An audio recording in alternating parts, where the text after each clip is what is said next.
My name is Sambriti Nepal. I'm the manager of fund development at WAVA Rape Crisis Center. WAVA is a feminist anti-violence organization, and we work to support survivors of sexual violence after their assaults. We also work to shift society. So to support survivors, we have a 24-hour crisis line, a 24-hour hospital accompaniment service, and we support survivors through the court and police reporting processes.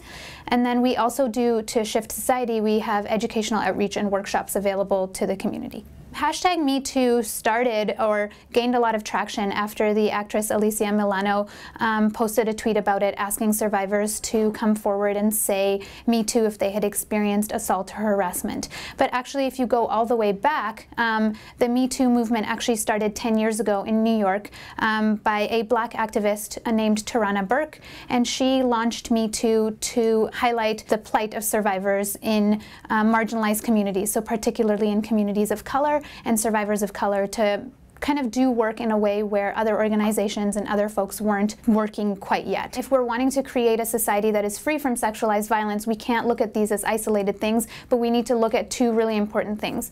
Firstly, systems and individuals and institutions really need to be held accountable and need to take a long, hard look at themselves and see when they've allowed this kind of behavior to continue and how they're going to change and take concrete action to make sure that people that are perpetrating this kind of stuff aren't allowed to work in those industries any longer.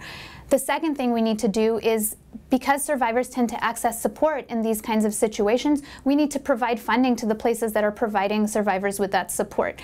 When survivors are waiting for 2 years to access counseling, that's like calling an ambulance and then waiting for 2 years for the ambulance to show up. It's unacceptable. Questions always come up about why survivors choose to report and in what venue they choose to report, whether they choose to report in the media or they choose to report on social media or go to the police. With this case in particular, we don't know where these survivors have gone. They may well have reported to police in the past.